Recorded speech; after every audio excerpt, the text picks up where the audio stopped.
अपने माता पिता को माफ कर दो।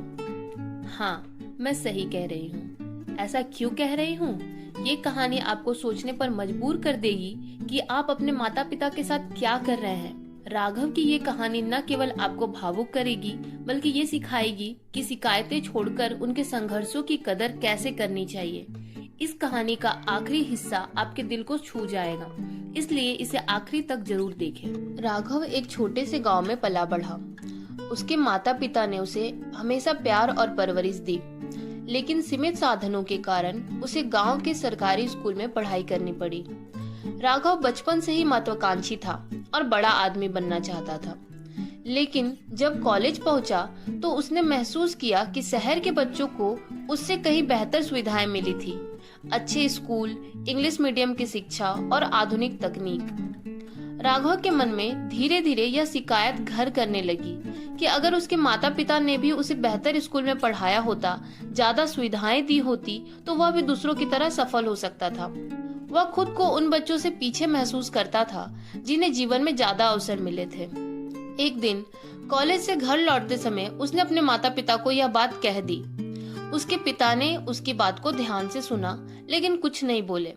अगले दिन राघव ने देखा कि उसके पिता ने उसके लिए नए कपड़े खरीदे हैं और नया लैपटॉप भी लाए हैं। राघव यह देखकर हैरान रह गया, क्योंकि वह जानता था कि उनके पास इतने पैसे नहीं थे।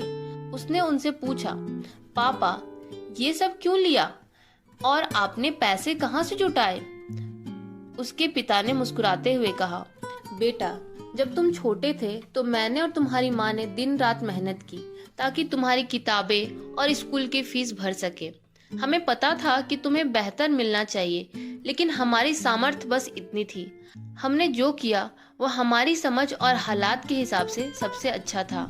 अब ये मत सोचो कि हमने क्या नहीं किया, बल्कि यह देखो कि हमने जो दिया उसे तुम क्या बना सकते हो। हम चाहते हैं कि तुम्हारे पास वह सब हो जो तुम्हें आगे बढ़ने में मदद करे। उन शब्दों और अपने माता पिता के बलिदान ने राघव की सोच बदल दी। उसने महसूस किया कि उसके माता पिता अपनी तरफ से हर संभव कोशिश कर रहे थे। वह समझ गया कि शिकायतें करने से कुछ नहीं बदलेगा, बल्कि उसे अपनी कमजोरियों पर काम करना होगा और अपने सपने खुद पूरे करने होंगे।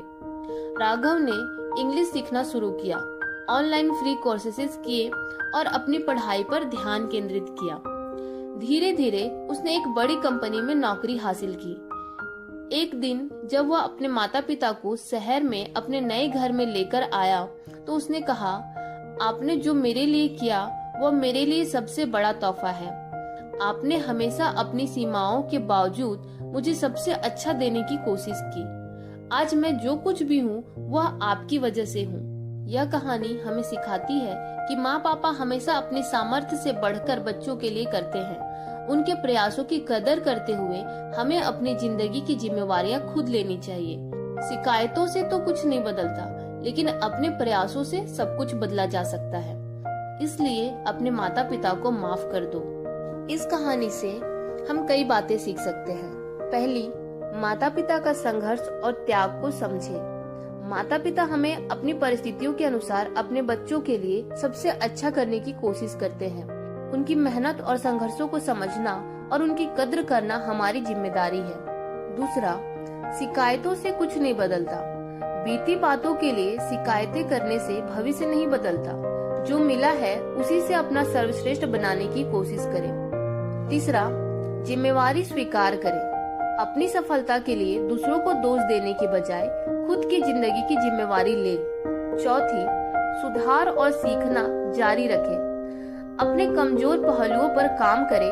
आप अपनी स्थिति को बदल सकते हैं। हर समस्या का हल प्रयासों और सकारात्मक सोच में छुपा होता है। पांचवा, आभार व्यक्त करें।